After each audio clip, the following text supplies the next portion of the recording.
Mister, এইভাবে হাঁ করে তাকিয়ে কি দেখছেন? সেই যে কতগুলো বছর আগে কাকুর হাত ধরে 7 সমুদ্র 13 নদীর ওই পারে চলে গেলেন, আর আসার নাম নেই। আমার কথা কি আপনার একটু মনে পড়ে না? মনে পড়বেই বা কিভাবে?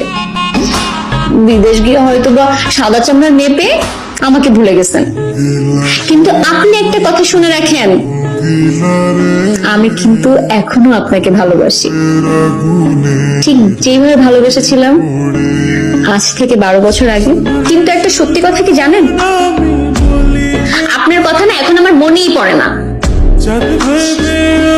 কারণ আপনাকে তো আমি এখনো ভুলতেই পারিনি। এই যে শাশুড়ি আম্মা, আমার জামাইটা সে কবে বিদেশ গেল, এই পর্যন্ত আমার একটা খোঁজ খবর নিল না। এটা তোমার কেমন ছিল আমার একটু বলো তো? এই মাইয়া, তুই এত বড় হয়ে গেছিস, তোর কি লজ্জা শরম করে না? স্যাবলার মতো মুখ দিয়ে যা আসে তাই বলস। মা তুমিও না, মানে একটু সুযোগ পাইলে বকাবকি করা শুরু করে দাও।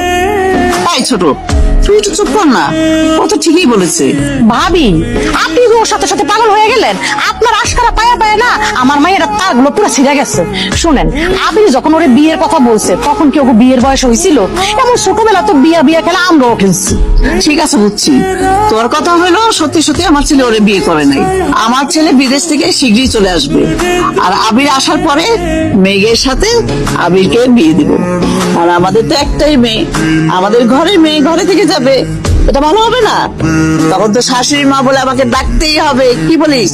হ্যাঁ, আপনাকে যা খুশি তাই করেন তো। চাচু আসসালামু আলাইকুম। কেমন আছো?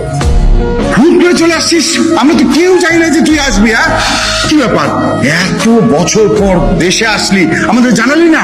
চাচু ছোট করে একটু সারপ্রাইজ দেওয়ার চেষ্টা করলাম। এটা কোন ধরনের সারপ্রাইজ? আমরা কিছুই জানলাম না। আমরা যদি জানতাম